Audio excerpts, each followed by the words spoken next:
Overnight oats എൻ്റെ ബോഡിയിൽ എത്ര ഗ്ലൂക്കോസ് സ്പൈക്ക് ഉണ്ടാക്കും നോക്കാം.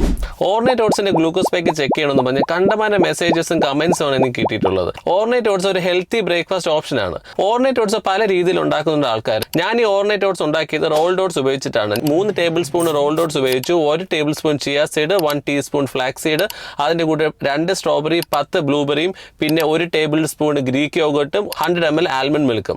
ഞാൻ ആൽമണ്ട് മിൽക്ക് ഉപയോഗിക്കാൻ കാരണം മിക്ക ആൾക്കാർക്കും ലാക്ടോസ് ഇൻടോളറൻസ് ഉള്ളതാണ്, പശുപാലിനോട് അലർജി ഉള്ളതാണ്. അതുകൊണ്ടാണ് ആൽമണ്ട് മിൽക്ക് ഉപയോഗിച്ചത്. അങ്ങനെ ലാക്ടോസ് ഇൻടോളറൻസ് ഉള്ള ആൾക്കാർക്ക് കൂടി ഉണ്ടാക്കാൻ പറ്റുന്ന ഒരു ഓപ്ഷനാണ് ഞാൻ ട്രൈ ചെയ്തത്. മിക്ക ആൾക്കാരും ഓവർനൈറ്റ് ഓട്സിന്റെ കൂടെ ആപ്പിളും പഴവും എല്ലാം ആഡ് ചെയ്യാറുണ്ട്. പക്ഷേ ആപ്പിളും പഴവും ഞാൻ ആഡ് ചെയ്യാത്ത കാര്യം ഗ്ലൂക്കോസ് സ്പൈക്കിൽ കോൺട്രിബ്യൂട്ട് ചെയ്യും. ഇതെല്ലാം നല്ല രീതിയിൽ മിക്സ് ചെയ്തതിന് ശേഷം ഓവർനൈറ്റ് ഫ്രിഡ്ജിൽ വെക്കുന്നു. അത് കഴിഞ്ഞ് നെക്സ്റ്റ് ഡേ ബ്രേക്ക്ഫാസ്റ്റ് ആയിട്ട് കഴിക്കുന്നു.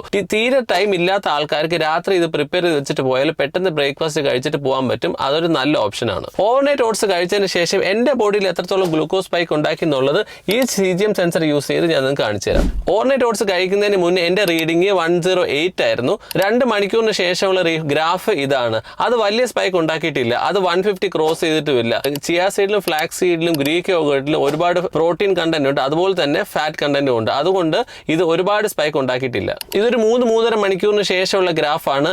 അത് എത്രത്തോളം സ്റ്റേബിൾ ആയിട്ട് എന്റെ ഗ്ലൂക്കോസ് കൊണ്ടുപോയിട്ടുള്ളത് നിങ്ങൾ നോക്കുക. അടുത്തേത് ഫുഡ് ഞാൻ ട്രൈ ചെയ്യണം എന്നുള്ളത് താഴെ കമന്റ് ചെയ്യുക.